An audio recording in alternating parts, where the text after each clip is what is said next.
All right, welcome. Today, we're diving into one of the biggest questions of all time. Seriously, how should we live? That's a huge one, right? But luckily, philosophy has given us some tools to help us figure it out. Let's jump in. Okay, let's get personal for a second. Think back to the last time you faced a really tough choice. One of those moments where you're really wrestling with what to do. What was going through your head? Were you focused on being a good person? Or maybe you were trying to figure out what would cause the least amount of harm? Or was it more of a gut feeling, just following your own internal compass? Well, it turns out that whatever you were thinking, you were probably tapping into some major philosophical ideas. And these aren't just dusty, old concepts. They're actually super practical frameworks. I like to think of them as different maps, Each one helps us navigate the really tricky landscape of our moral lives. And the whole field dedicated to drawing these maps, that's called ethics. It's the branch of philosophy that really gets its hands dirty, wrestling with big questions about morality, what we value, and what it even means to live a good life. The key thing to remember is that ethics isn't just about describing what people do. It's about figuring out what we should do. Okay, so let's check out our first map. We're going to call this one the character compass. And as the name suggests, this one is all about you, who you are as a person, and maybe even more importantly, who you're trying to become. This way of thinking is ancient. We're talking way back to the Greek philosophers, Socrates, Aristotle, the whole crew. And for them, the secret to a good life wasn't about memorizing a bunch of rules. Nope, it started with self-knowledge. The idea was simple. You can't live wisely if you don't even understand yourself. And that right there gets us to the absolute core of virtue ethics. See, it completely flips the question.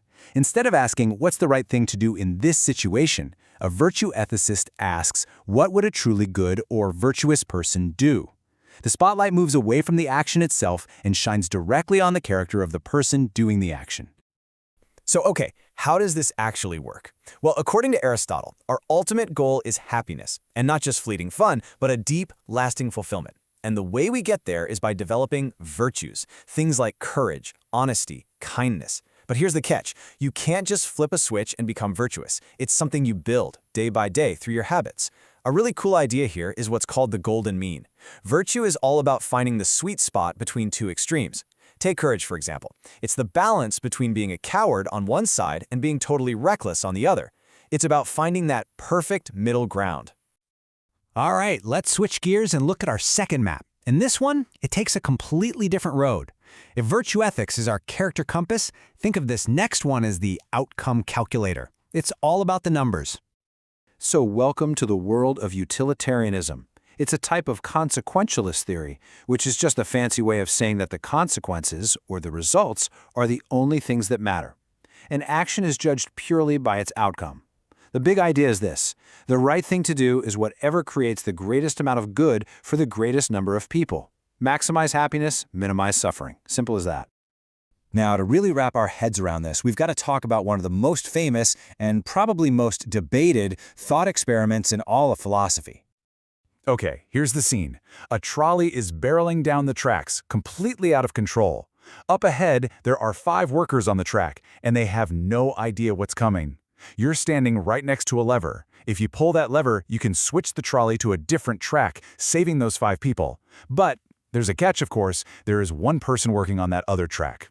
So, what do? So for a strict utilitarian, this is a pretty straightforward, if grim, calculation. Option A, do nothing, 5 people die. Option B, pull the lever, 1 person dies. 5 is greater than 1, so you pull the lever. It's not about your character or your intentions. It's just a brutal math problem. It's all about achieving the best possible outcome, the greatest good for the greatest number. But what if that just doesn't sit right with you? What if you feel like the consequences aren't the only thing that matters? What if some actions are just wrong, period, no matter what happens next? Well, that brings us to our third map, the rule book. This is deontology. And the big idea here is that morality isn't about who you are, and it's not about the results. It's about following the rules. The focus is on your duty. You do the right thing simply because it's the right thing to do. End of story. So from this perspective, certain actions, like lying, like stealing, are just inherently wrong. A deontologist would say we have certain duties, maybe a duty to always be honest, for example. And these aren't just friendly suggestions. They are universal moral laws. They apply to everyone, everywhere, no exceptions. Okay, so we've got our 3 different maps. The character compass, which is virtue ethics, the outcome calculator, which is utilitarianism, and the rulebook, which is deontology. Let's put them to the test with a more down-to-earth problem. Okay, picture this. Your best friend is so excited. They've poured their heart and soul into some new project. A song they wrote, a painting, whatever. And they show it to you, their face is just glowing with pride, and they ask, "So, what do you honestly think?" And the thing is, it's terrible. Like really, really not good. So, what do? Okay, let's look at this through our 3 lenses. The virtue ethicist, using the character compass, is going to try to balance different virtues, right? How can I be both honest and kind? What would a good friend do here? The utilitarian gets out their calculator. A little white lie might make my friend happy right now, but what if they waste tons of time and money on this terrible idea? The brutal truth might cause pain now, but save a lot of pain later. They're weighing the total happiness. And then you've got the deontologist with their rule book. For them, it might be simple. Lying is wrong. I have a duty to tell the truth. So I have to be honest, no matter how much it hurts my friend's feelings. So, we've got these 3 totally different ways of looking at the same problem. Which one is the right one? Well, that's the big question, isn't it? Because in reality, most of us don't just stick to one map all the time. We're kind of ethical mutts, you know? Sometimes we're thinking about our character, other times we're totally focused on the outcome, and then there are moments where we just fall back on a hard and fast rule we believe in. We're constantly switching between these maps, and a lot of the time we don't even know we're doing it. And that's really the whole point of this.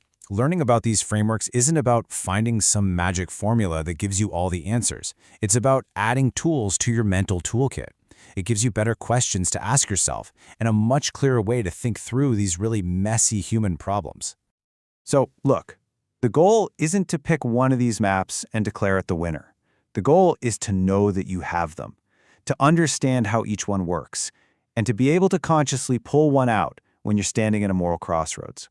So the real question I'll leave you with is, now that you know about the maps, which path are you going to explore the next time you have to make a choice?